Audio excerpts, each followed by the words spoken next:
اسلام نے کہا نا ایمان کے 3 درجے. پہلا، اللہ تعالیٰ کے پیارے نبی حضرت محمد رسول اللہ صلی اللہ تعالی علیہ وسلم کی جو ذات گرامی ہے، انہوں نے کائنات میں سب سے بہتر انداز میں اللہ کی مخلوق کو جینے کا ڈھنگ سکھایا ہے. بہت سارے لوگ یہ سمجھتے ہیں کہ مذہب ایک عبادت کرنے کا اچھا طریقہ ہے، لیکن ہمارے نبی حضرت محمد رسول اللہ صلی اللہ علیہ وسلم کے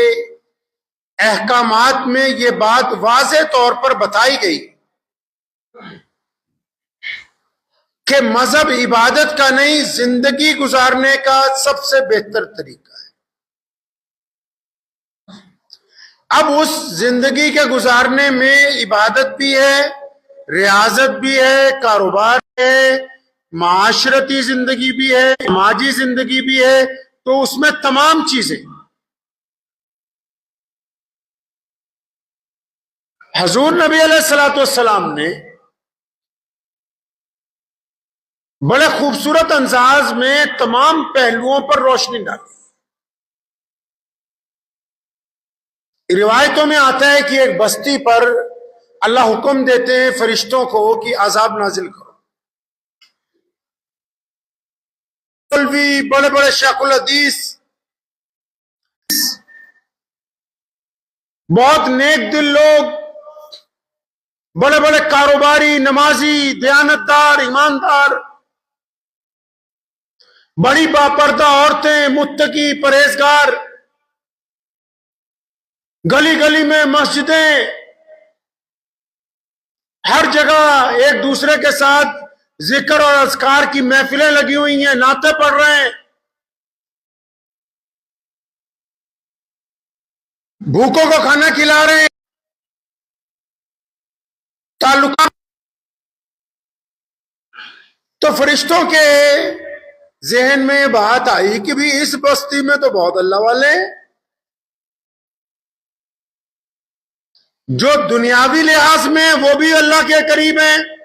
انہوں نے بھی گھر میں نماز کے کمرے بنائے ہوئے ہیں، دیندار تو ہیں ہی.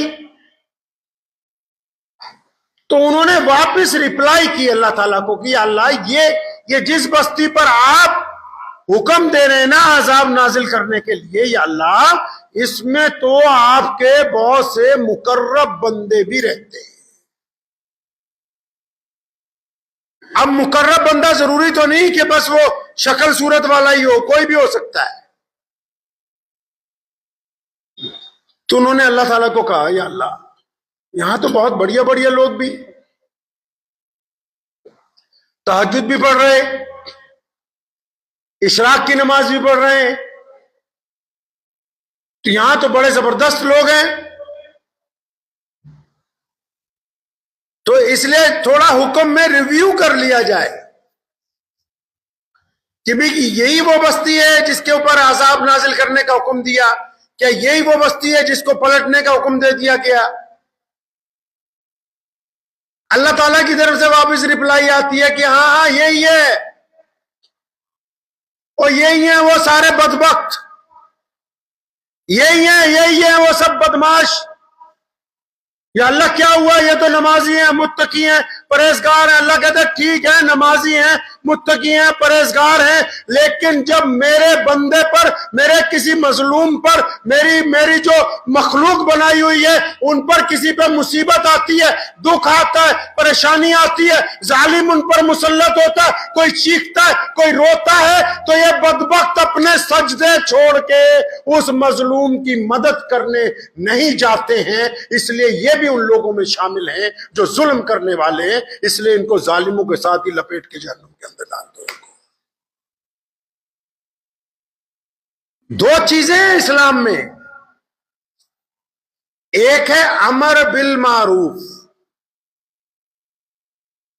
یعنی لوگوں کو نیکی کی طرف بلاؤ، دوسرا ہے نہیں انل منکر، کہ جو بدماشی کرتے ہو، گنڈا گردی کرتے ہو، اسلام کی روایتوں میں، اسلام میں رہ کے اسے توڑتے ہو، شریعت میں دخل اندازی کرتے ہو، ان کو ٹوکو، روکو ان کو اپنی طاقت کے مطابق۔ برائی کو دیکھو تو اپنے ہاتھ سے روکو، دوسرا برائی کو دیکھو تو اپنی زبان سے روکنے کی کوشش کرو، تیسرا اگر برائی کو دیکھے تو اپنے دل میں کم از کم برا مانو۔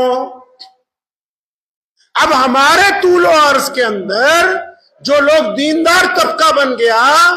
ہو سکتا ہے کہ بہت سارے لوگوں کو یہ بات بری لگ جائے، لیکن جو دیندار طبقہ بن گیا اس نے پچھلے 75 سال میں محمد الرسول اللہ صلی اللہ علیہ وسلم کے ان احکامات کی کھلی خلاف ورزی یہ کی ہے کہ وہ صبح شام یہ تو کہہ رہے کہ آؤ نماز پڑھیں، آؤ روزہ رکھیں، آؤ زکوٰۃ دیں، آؤ سچ بولیں، آؤ محبت بانٹیں، آؤ مل کے کھانا کھائیں، آؤ دوسروں کی مدد کریں، لیکن جب کوئی کسی پر ظلم کرتا ہے تو ان کی زبان چپ ہو جاتی ہے، لیکن جب کوئی روتا ہے تو اس کے آنسو پوچھنے نہیں جاتے، لیکن جب انہی میں سے کوئی گنڈا اپنے بیٹے کی شادی میں ڈھول بجواتا ہے تو یہ بھی وہاں چپ کر کے ایک طرف بریانی کھاتے ہیں۔ ان کے معاشرے کا کوئی پردھان، ان کی مسجد کا کوئی ذمہ دار جب اپنے بچوں کی شادی میں مخلوط کھانا کھلاتا ہے تو یہ اس کو ٹوکتے نہیں ہیں۔ انہی کے معاشرے کے لوگ جو داڑھی منڈواتے ہیں، جو باہر شراب پیتے، وہ مسجد میں آ کے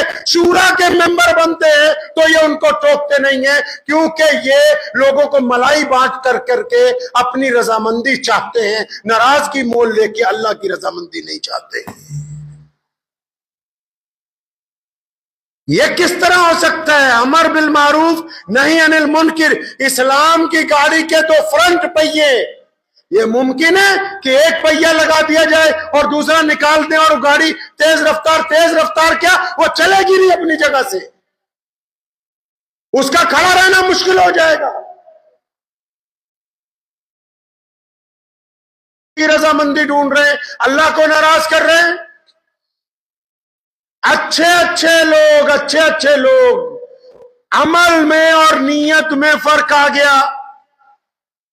کسی دکاندار کے پاس چلے گئے اچھے، اگر کوئی غریب سامان خریدنے آئے گا، وہ بولے گا جناب یہ چاہیے، تو کپڑے کا مثال کے طور پہ کوئی دکان ہے، وہ ایک چیز اس کے سامنے کھول کے رکھے گا، وہ کہے گا کچھ اور دکھاؤ، دوسری رکھے گا، وہ کہے گا کچھ اور دکھاؤ، کہے گا بھیا لینا ہے لو، نہیں لینا ہے تو جاؤ۔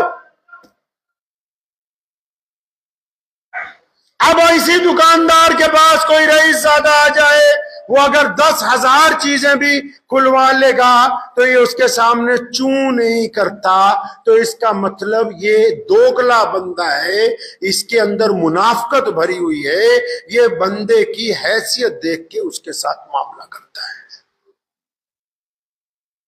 دیندار طبقوں میں بھی یہی ہے۔ ہو سکتا ہے کہ بہت سارے لوگوں کو پھر یہ بات نہ اچھی لگے، اب دیندار طبقوں میں بھی اگر جب دسترخوان پہ بیٹھتے ہیں تو بڑے مولانا صاحب کو، پیر صاحب کو، پردھان جی کو یہ فکر ہے کہ بھائی جو خاص کے چودھری ہیں وہ آ جائیں۔ کوئی غریب اگر ان کے ساتھ بیٹھ جائے گا، اس کو بولے ذرا تو اٹھ جا، یہاں فلاں چودھری صاحب کو بٹھانا ہے۔